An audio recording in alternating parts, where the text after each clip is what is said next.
Hello and welcome to Journey to a Dream, brought to you by Kawasaki Insurance.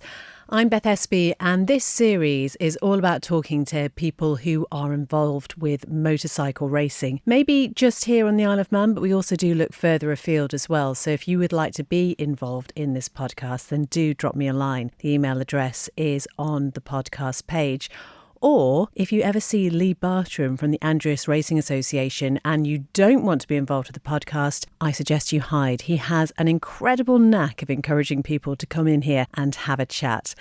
Let's meet today's guest then, who has got some incredible stories to tell, and his heart and soul really is here racing on the Isle of Man. My name's Gary Radcliffe, born and bred in the Isle of Man.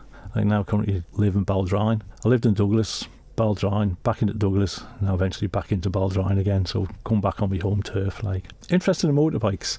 I started as an early age because my mum and dad had a boarding house in Douglas, and of course they used to have riders staying there and what have you, so as a young kid and what have you, I had the pleasure of cleaning fairings and washing the flies off them and things like that. So it's always been in me, it's been part of it, and my dad was always keen on the racing as well, so it was just one of those things really. And that must have been lovely as a youngster and seeing all these names. I'm guessing some of them you might have been quite familiar with and sort of feeling, I suppose, as a child, almost part of it. Yeah, it was good. We had lots of riders that stayed with mum and dad. Probably the most sort of prevalent one was Gordon Keith. Even when we mum and dad packed up the boarding house, he come and stayed with us at in Baldrine, and he was the top rider from them days it was called Rhodesia, and he was doing the circuits, the GP circuits as it was them days, he was a hell of a nice fella, and then the other Rhodesian people come over as well, Opie Howard, he was a top lad, but he had a bit of a crash, but he actually beat Mike Hailwood back in Rhodesia in the day and things like that, so yeah, they were top people, so it's really good. And it's interesting what you say. I mean, even when your mum and dad gave up the boarding house, he still came to stay. Those friendships that seem to be formed in the motorcycling world are really tight, aren't they? Oh, yeah. He used to call me dad the hippie Radcliffe, they used to call him, because he used to always go out for a drink after the race. Well, in them days, he used to drink anyhow, but yeah, it's all changed now, but yeah, no, it was good, it's really nice. So you went then as a little boy who quite enjoyed having his very important job of cleaning the fairings and everything, to being somebody who then thought, actually, this is something I want to do. Do you remember much about that transition? Well, really, it started because when we moved out to Baldrine, obviously playing fields around, sort of twist the farmer's arm, could we go and use his fields? And then my dad bought us a couple of old scooters, they were £1.50 for two scooters, so to tear around on the fields. And then we got a BSA Bantam and all this kind of thing. So we just messed around on the fields. And then it was a case of when I was 16, I just wanted to get on the roads, get a bike. And a good friend of mine at the time was Rolly Quine, who sadly's just passed away, but me and him used to play on the bikes on the fields, and our aim was get on the roads and we'll beat the boys on the roads, and that was it, we had our fellas we wanted to beat, and that's what we did, got the bike licence, went on the roads, and then after I was only sort of 9 or 10 months, sort of upgraded my bike, a 400 Yamaha then, and then some of all the lads from Laxey, because there was a good crop of riders from Laxey at the time, these all started saying, I'm going to start going racing. So I think there's a fella called Charlie Brown, I think he started it, and John Purcell and John Dixon, Roger Luckman, and there's a crop that were there at the time, so I thought, well, if they can do it, I might as well go and have a go as well, and that's how it started really. And what did mum and dad think about this? They never really said nothing, actually. It was quite funny really, because when I first went up, and this is how it's changed, first you had to join the Andreas Club, and them days you had to have a proposal and a second and go and see the committee and be formally sort of accepted actually to do it. It was quite a challenging time. It was honour really to actually get racing. And it's only when I actually finished racing, my dad turned around to me and said one day, he said, the first day you went up racing, he said, me and your mum come up and watched you, and they never told me. And I said, what? He said, yeah. And he said, oh dear. He said, the little so-and-so, he's going all right, this is going to be trouble. And that's how they got involved then. And ever since then, they always supported me right through my career. My mum was always, helmet. If I damaged my helmet, I always bought my helmet. Because as being a nurse, she knew the pitfalls of it. And it was she always said, there's 2 arms, 2 legs, 2 everything. You've only got 1 head. And always protect it. So, yeah, she always backed me that way. That support is just so lovely. And looking back, I'm guessing, Gary, it possibly means even more now when you think about it. Oh, yeah, because as I said, I was working for my dad at the time, like, he had his plumbing business. He said he'd help me out. He bought me the first race bike, my first proper TZ 350. Yeah, so, yeah, he helped me that way, like. And then progressed from that bike. I was struggling with it on the old airfield up at Derby because it was quite bumpy. And I had to make the decision, sort of said, well, is it me or is it the bike? And it was one of them decisions we had to make. Do I carry on racing or get out of racing? Am I good enough or not good enough? And I had said, well, I think it's the bike. So my dad said, well, it's up to you, get a later bike. So cap in hand, go off to see Mr. Barclay Bank and actually got a bank loan to buy a race bike, which them days nobody really thought about things like that. Yeah, I must admit the bank manager did insist I was insured, like, just in case. Yeah. And then you discovered it was the bike. Yeah. So that's, I said, the first time I had it, I went 2 miles an hour quicker than I'd ever been, like, so that was just my first time out on it, like, even not getting it set up properly, like, it just went from there then, like, really enjoyed it. So yeah, and then racing up at Derby, getting me experience up there, and then we sort of nipped across, do a couple of meetings in England, we've done a few circuits over there, and then it was this case of, right, I've got my national licence, want to do the Manx Grand Prix, and that was it, the start of that career as it went. And as you say, you were working for your dad at the plumbing company. I speak to so many people doing this podcast, Gary, trying to fit everything in when I'm guessing you were with the MGP in your sight, sort of living and breathing everything about bikes. It's how do you have a, in quotes, normal life as well? That becomes your normal life. You don't see any difference. And and at the time too, had a young son as well. Like, you just worked all the hours you could and earned the money and just put it into the racing, and that's what you did. You need a new tyre, you need a new this, you earned it and bought the parts that you required, or you didn't go racing. 1979, MGP? 1979, I went to the MGP. Some people at the time did say, like, maybe you went a year too soon, like, but I just wanted to get in there and do it, like, and that was it, yeah. And then really you start to learn about the mechanics of bikes as well, which was a good background having, like, sort of like the plumbing experience. So you did give you that sort of mechanical mindset, because then you had to start looking after your bikes. Because when I first got the TZs, I used to take my engine down to Steve Moynihan, who was probably the main person that people stayed in racing, because the amount of work he'd done for people doing the cranks and doing this. I used to take my engine down, like, and then I think my dad said to me, he said, well, if you're ever going across, you're not going to have Steve with you. So then I thought, right, you've got to learn how to actually do your own engines and what have you. But still took me cranks down to Steve and the gearboxes for him to check them out, like, because they're obviously the safety parts more than anything else. That's it. It must be so important when you're in that position to have someone that you trust completely. Oh yeah, that's what it's about, really. You've got to trust people to help you, like, you can always listen to advice. It's down to you whether you take it or not. And you've seen it in my racing career, like, people are quite good at giving advice, and sometimes it's not the right advice. And I've heard people talking to other people and saying things, you can do this, you can do that, and I've gone to that and said, well, I can't do it, and I was at the sharp end, when I think, no, like, back off a bit around that corner and stuff like that, so you got to watch what people say to you. So there you are, sitting on the start line for MGP in 1979. What do you remember about that first lap? Well, the first lap, it was hard to get used to going across the other side of the road. It was going across that white line, and that was the funny part, and then after you'd done the first lap, like, then you're away with it, like, and that was it. I was just concentrating then on getting your lines and getting things right, and that was it. It was strange to start with. And I think people think, oh, you got the local knowledge, but it's a totally different road when you're actually on the racing lines. And you came fourth in that first newcomers race, which is a fantastic achievement, given that perhaps some people thought you'd gone a year early.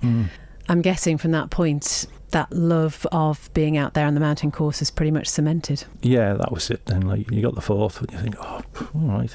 And then I'd done the senior, and I got finished in the senior, so I thought, well, I've achieved what I want to do. And something else, and then I'll do it next year, and then it was like, oh, right. I'd like to finish in the top 12. And then you just step it up a bit and you think, oh, it'd be nice to finish in the top 6. And then you have the goal to get onto that rostrum, so that just breathes into you. And you did move up that podium. Was success and wanting to be on that top step always something that drove you? I wouldn't say it drove me. It's just that you wanted to compete. And I always wanted to sort of better me times. If the result come, the result come. It was never that way inclined, the sort of thing. But you just rode what you could on the day. Yeah, it was interesting because, like I said, 79 I'd done it, and could run in 1980. It's done well, like, and then managed to win the club award with Mike Nean, who won the junior that year, and Roger Luckman, who won the newcomers race in the 79 that I was in. Like, so yeah, it was quite nice. You know, so you always had that close relationship sort of things with the local lads, like, and that kind of stuff at the time, you know. Yeah, and then it was going 81, wasn't too good, 2 non-finishes, so that was a bit of a setback. And then 1982, just done the Southern, and I needed some parts, so I rang up Dennis Trollope, who was one of the main suppliers for Yamaha parts at the time, and I spoke to Anne, his wife, and she said, "Oh, what's happening in the Manx? Are you sponsored by anybody? Are you riding anybody's bikes?" I said, "Well, no, it's just my own bike, and that's what I do." So he said, "Oh, Dennis is thinking about giving you a hand. Would you be interested?" So I was like, yes, too true, like, you know, because obviously it was a lot of my own money, like. But as it turned out, it was a tough time. It was a tough thing, because just before the Manx, obviously his sidecar, Jock Taylor, who Dennis heavily sponsored, got killed at a Matra, like. So come over, he was ready to walk from the sport, like. So it was a tough time, you know. So it was just a case of come get some spares from us and just crack on with your own bike. But then we sort of got a bond together, and then he went, right, he got back into it, like. He said, "I'm going to get my own bike over." So he got his own bike over, but I'd done it on Thursday afternoon. He said, "Probably for the race you better ride using your own bikes," but, you know, there's all his fairings and everything on it and all that kind of stuff, like. Yeah, but it was tough, but he got back into the sport, and that was good. He's helped many a lad out. And that's the thing, isn't it? This is a sport that's got some incredible highs, but the devastating lows are apparent. And I think, Gary, for people who are on the outside, they find it hard to know and understand how people can come back from that. It is. It's one of probably the best sports going, like, you know, for your own. It's a very selfish sport, I would say, like, you know, because it is your goal, your ambition, or even put ambition, or just in you to do it. But like, it's the people around you that see probably the dangers. You don't see them at the time, you know. They see it, and they know what can happen, and that kind of side of it. And yeah, I've lost a lot of friends through it, like, you know, on that side of it, and serious injuries and stuff like that. But it's like everything else, it's not going to happen to you. I remember one TT time, it was really tough, like. There's serious incidents and obviously fatalities. I think it was like the first 4 practice sessions, and when you actually, it's weird really, but when you come back into the hole now after being out practicing, you come in, you know something's gone wrong. There's that eerie feeling that you come in and you're thinking, "Is thing in yet? Is Joe in? Is thing in? Is, you know, this kind of stuff." And then I think that year, I think it was like the 4th, 5th practice session, nothing had happened, and you just see the whole paddock lift, you know. And I don't know if everybody gets that, but yeah, I could feel it, like, and I think most of the riders feel it too.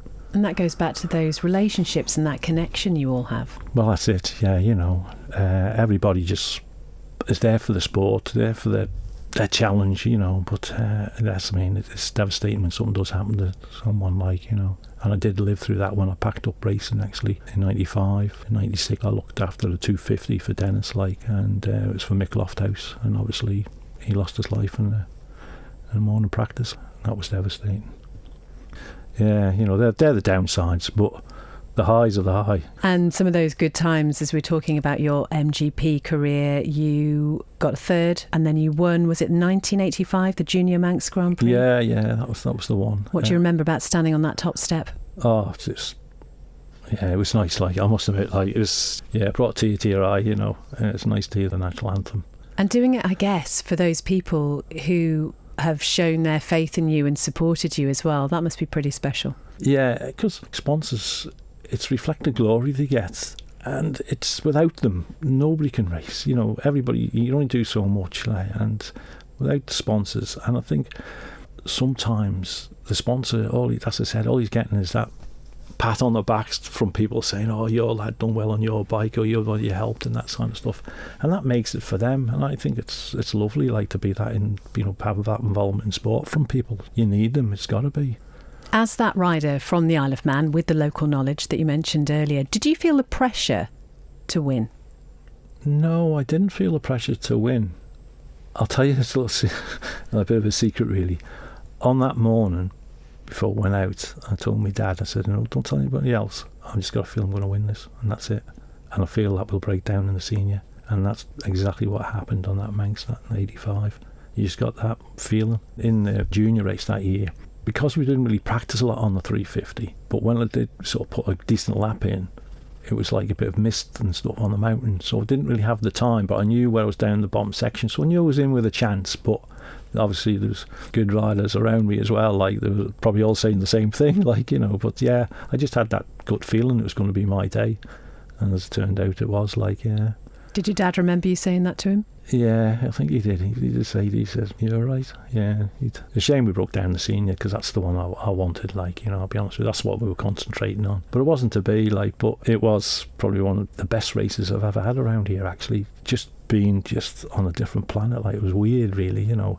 I just knew everything was going on. Because it was raining, I just had the showers through and the rain through, and it's the first time I actually put a cut slick on the front. I never used it in practice, nothing like that. Somebody said you need it, so we put it on, like, so I was very dubious with the first lap in the wet. So obviously when I went through the start line, I thought I'd be around about third, because I knew I wasn't pushing it as hard as I wanted to push it. I think it was Steve Moynihan told me, "Dad," he said, "put fifth out.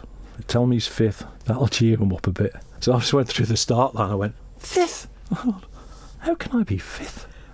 Well, I expect Buddy to be in front of me. Probably Ian Ogden be in front of me. Maybe someone else. No, they can't be in front of me." Like, you know, it's one of them. So it did kick me on. Like, I'll tell you, it's just like, what? Anyway, so lucky enough, I put that lap went quick then, and I didn't realise until obviously I broke down and come in that I think it was Dave East. He held the lap record. He come up and says, "Oh, you never beat me lap record." I'm thinking, what lap record? You know, because it'd been damp and wet. And he says, "Oh, you never beat it." I thought, I wasn't even contemplating where we were, how quick we were going. And yeah, so we're just 5 seconds off the lap record as well. Like, and then the third lap, sort of, I could see what was happening. I got caught in the showers again. So when I come in, he said, like, me and Buddy were equal. So I thought, right, no problem. Like, I'm ready for it now. And of course, like, going over Crosby and bang, bang, bang, the conrod let go, like, of the bike, so it just blew the engine up, and that was it. But yeah, Buddy went on to win it, which is good for him. Like, and it's Buddy Yeardsley. Yeah. And obviously now Joe is showing the mantle, isn't he, like, with everything, so it's really good, like, yeah. I love that, though. Top tip for anybody holding a pit board out there, just, you know, so there are a couple of places behind that might spur them on a bit. Yeah, I did it. Gary, when did you make the decision that you wanted to do the TT? Straight after the Manx, like, you know, once you won the Manx, that was my thing. Is a couple of people did ask me, says, "Well, why don't you come back and do the Manx again?" Because it was like an unwritten rule. Apparently there was nothing in the rule book, so everybody thought there was, but some people think it was like a gentleman's agreement that once you won the Manx, you moved to the TT, which I believed in as well. Like, you know, I would love to win the senior and come back and maybe try to win it, but I think once you've won it, you move on, and it's sort of like progression of your career, really. And what was that shift like? Was it a very different race for you? No, I didn't think it was any different, to be honest with you. People did say it was different, because I think the TT was different then. It wasn't as sort of corporate as it is now, and I can understand why it's gone that way, but it was still like sort of community, still like driving up in your van and getting the bikes out and this side, like, you know, so it was still quite the same, like.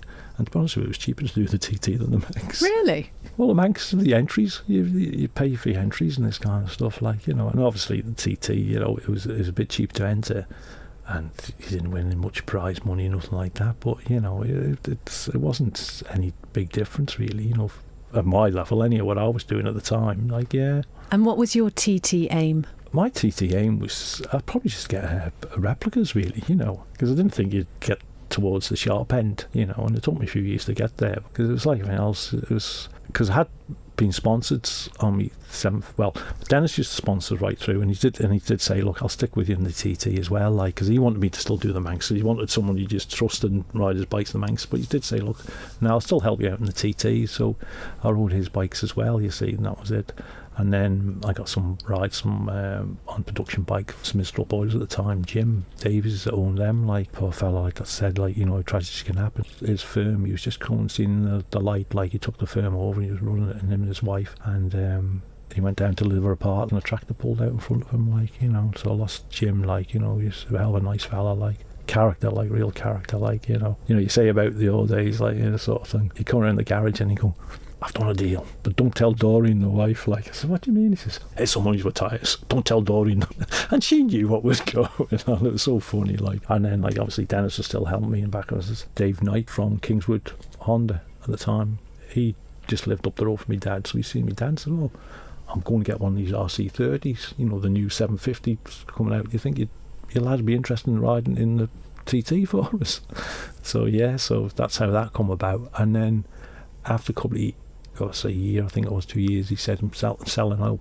He said, you've put out a lot of money into the bike. He said, do you want to buy it off us, before I sell up the company, so I bought my own RC30 then, so that's where I played a lot of my money into. But I was always about 2 or 3 years behind everybody else, with the parts, and, I think I was the last one racing on 18-inch wheels, and all the good stuff was on 17-inch wheels, and then once I finally got the money to do it, it didn't have to make a difference to the speed on your bike, handling-wise, But the TT, it was just one of those things, you just competed in it, and a fortnight a year we were going racing. Yeah. And you wanted those replicas. I imagine you have a fair few. Do you still have them? Still got the replicas, yeah. Where do you put them? Actually, I've had permission I've actually got in my kitchen them once.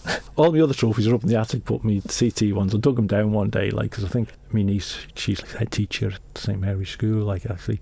I don't know, it was one of the schools she was working at the time. They were doing, the kids, the TT, I lent her one of my trophies to take in, keep the kids involved, keep them happy. Absolutely inspiring the next generation. Thinking about that, there are certain races that do go down in history, and the 1992 Senior TT, I think it'd be fair to say it's certainly considered to be one of the best TT races of all time. It's the one Steve Hislop won on the White Norton over Carl Fogarty, and you were there. You were part of that. Well, I started behind him. He was number 19, I was number 20.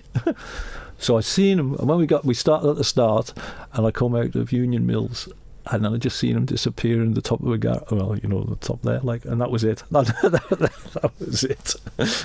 But you're in that race, so. But it was funny really, because some of the races, people go, and I think that race, I think I seen about 3 people, and that was about it on the last lap. People say the TT, you must catch people, do this, but sometimes you just on your own. That was unbelievable, that race really, how the pair of them kept them going. How does it feel to have raced alongside some of the greatest names in this sport? I've never really looked at them being great names, to be honest. They were just competitors, really, and don't get me wrong, respect any rider, to be, what have you, and some of the things, they've achieved and done, unbelievable. But I never looked at them as heroes, because you're racing against them.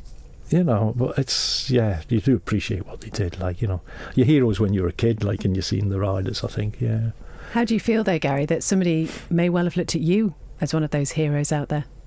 Oh, I don't think of that. It's a bit embarrassing, to be honest with you. I'll give you a funny story about that.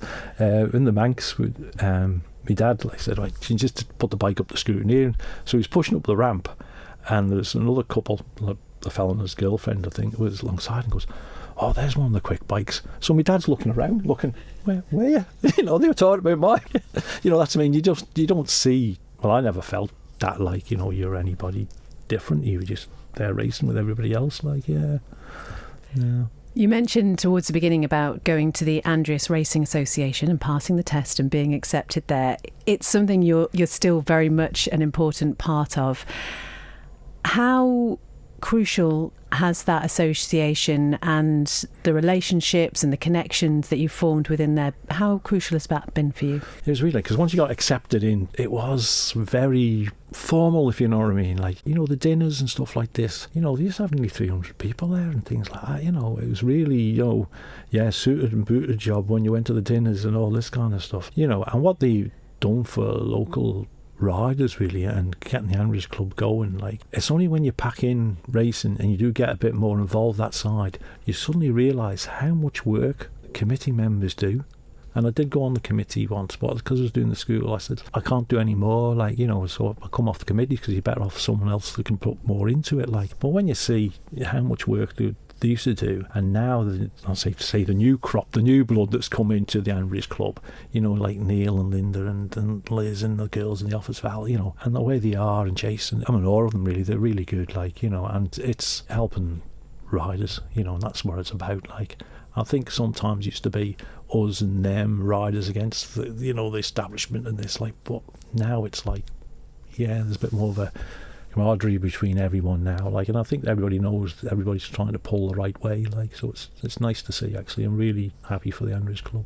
It really does feel like there's been new life breathed into it, doesn't it? And we mentioned Lee Bartram, who I mentioned at the start of this, who is phenomenal at getting people to agree to come onto this podcast. I think you were coerced, Gary, but I think he catches you on the quiet, like, you know. I think, you know, usually when you've had a couple of beers at a presentation night or something like that, go on then.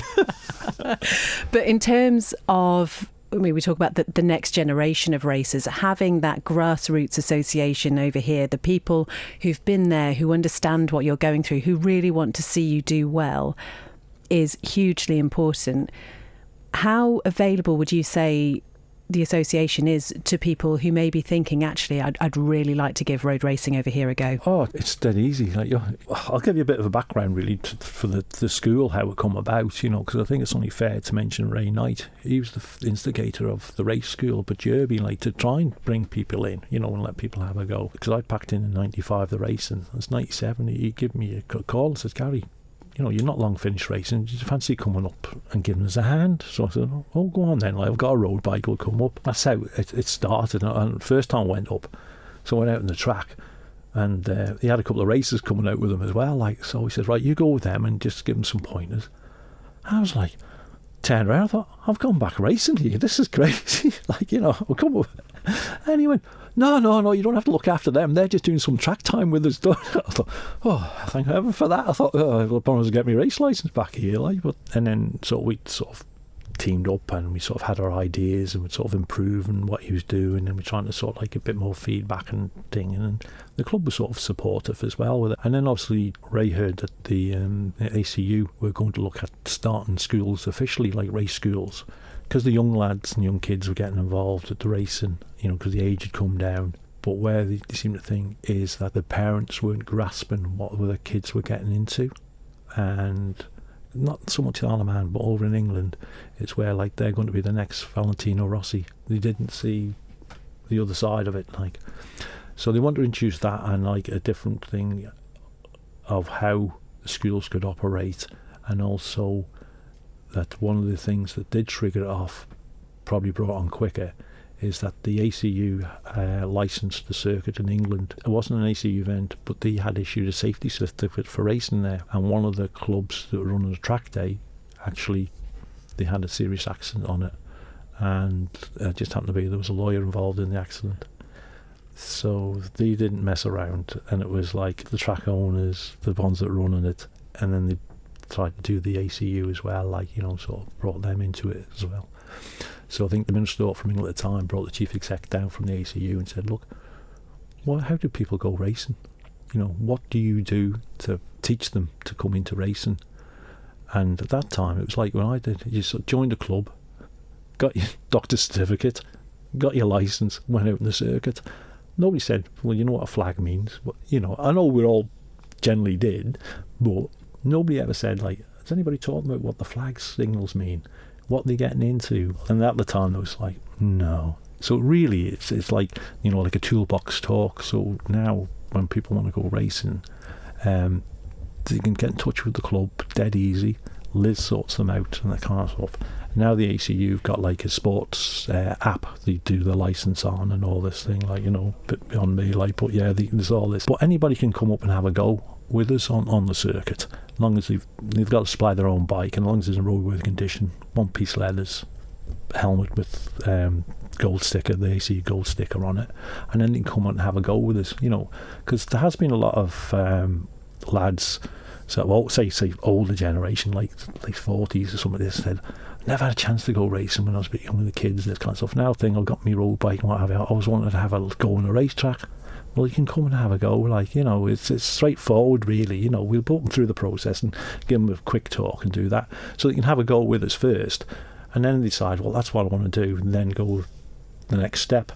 But then someone's just come say, I'm going racing, mine's made up right away, like, so then we go, like, ACU, we get a permit then to run the classroom course, so we run that at the grandstand, so it's a PowerPoint presentation, they get like booklets and everything handed to them first, and then we go through a PowerPoint presentation, you know, what to expect at racing, to the flags, this side stuff, and then they do like a questionnaire at it. And it's quite funny because the questionnaire they do, when we heard, me and Ray, that the Autocycle Union were actually going to bring the school in, we put a presentation together and we'd done a booklet with all the PowerPoints, what to do in the classroom course, given the questions as well. And when it first come out, it was virtually what we suggested. It was like a nice pat on the back for me and Ray, really, at that side of it. So it's quite easy to get into racing. The main thing is now, like for medical wise, it's self-certified. You know, these tick the boxes, make sure they're all right. If they have got any issues, obviously go back to the ACU and talk with them and get it resolved. And then it's like an eye test, really.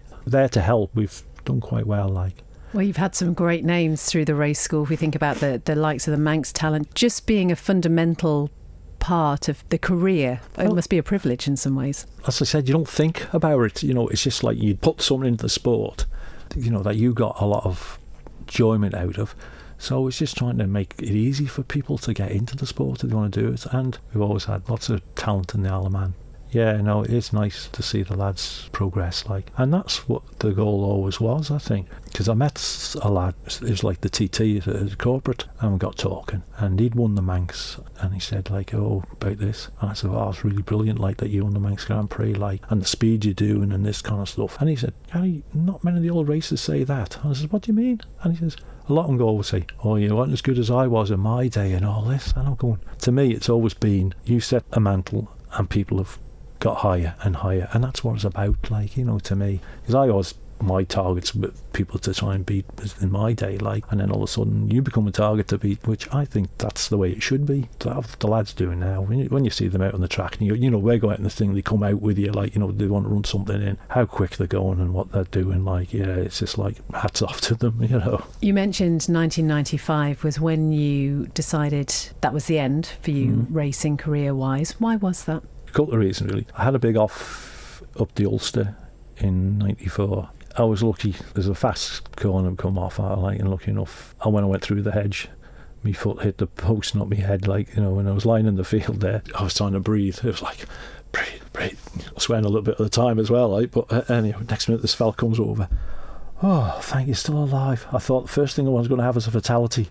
Oh, I was going, right, mate, thanks very much. Like, you know, here we go. Lucky enough, like, I was all right, really. Like, I was wanting to go racing the next day, like, but they took us to the hospital to come back, and I'd sort of damaged me left leg a bit. The doctor was going, he ain't going racing tomorrow. And I'm going, yes, I can. No, you're not. So, yeah. And then done that, and I come back and done the airfield first meet up there, and I fell off. What's going on here? And I didn't quite get it together. And the TT, I was just doing practice, going around Braddon Bridge, second lap, nothing underwards next minute. I remember the RC was above my head, so it was like, Benny, I'll land that. And so I got together a bit in the race, but I wasn't really comfortable. And then I thought, now I'm starting to see things that I didn't see before here now. So I thought, yeah. And then I didn't say nothing. And then I sort of had a couple of nights just thinking about it, and I went, my RC30's tired now because the Kawasaki's were coming on the floor for the bikes. So it's going to cost me another £30,000-40,000 to restart again. And I thought, well, I'm not getting the sponsorship in, I'm not getting the back end. I thought, I can't afford to do it anymore, like, time to come out, really. So I made the conscious decision. Didn't say nothing until after the senior race, and I said, right, that was my last TT. That was it. But I said I'm going to go down and do the Southern, because the Southern Club was always in such a nice place to be, like, you know. And to be honest, everybody's amazed. It's like when you get your timetable, it's not like 5 past, 10 past. It's like 3 minutes past, 8 minutes past. You know, and they stick to it. I know. They? Oh yeah. So I went down there and done the singles and the 125 race, like, and to me, I got me back again. Oh, that race, and I went, maybe I shouldn't have retired, but I made my decision. That was it. Like, but yeah, I had a good race with Bob Jackson, myself, Dennis McCulloch and Joey. They were on the 125s. Me and Bob Jackson were on he was on 680 single, and I was a 660 single for Dennis, like. And we got away. I was just following Bob around, like, just counting down the laps, like, and every time his bike had a bit top end compared to mine, like, so every time we come around the corners, he kept looking around at me, and I just kept nodding, thinking, I'm going to wind you up here, you know, and this kind of stuff. Anyhow, come out one of the corners with a few laps to go, and the bloody spark plug come off, and it started popping and banging, like, kept going, but Bob disappeared.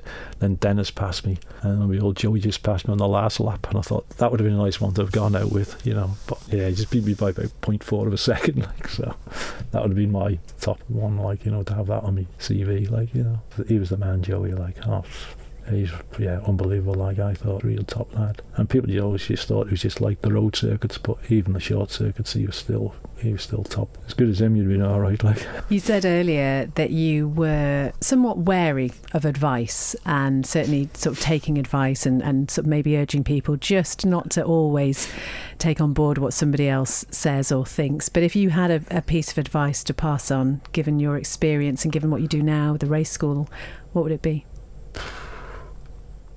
That's a tough question. That, well, you let things come to you sometimes. Don't force it. And if it's something wrong, don't take a chance. Make sure your bike's prepared well and you're fit and healthy to do it.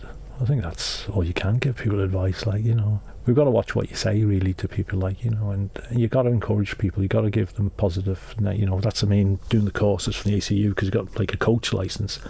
And it's like positive thinking and all this, like, there's no negative thoughts anymore, and this, like, which at first I thought, what's this about, like, and then when you get into it, it was quite good actually. Like, I never thought of this, because you can destroy people by saying the wrong things. If they're not doing something quite right, it's not a case of, you're not doing that right, this is wrong, this is this. Like, you look at how you're doing this, do you think you can do it a different way? What about trying this, maybe try that? What do you think? And let them get it into their heads how to do it, So, yeah, that's one of the things I've learned from this coach. And like with me and obviously Ray, and then when the ACU took it over, obviously Ray was a certain age, they couldn't issue him a licence. So that was tough for Ray, actually. I felt sorry there, and then Lyndon Powell, he started giving us a hand, and then he sort of got all the commitments. And then, as I said, so at night, Dave Bosendorf, he come in, gives a hand. So he's been giving us a hand for a few years now.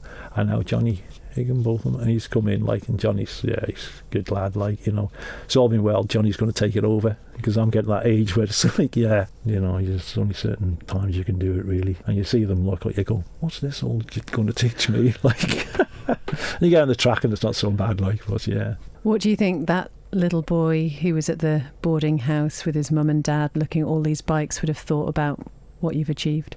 You probably had no way he can do that. No, I never. That's just never even thought about it. Like, just one of those things that's really good, like, to get into. And touch wood, we got out. And not too many injuries.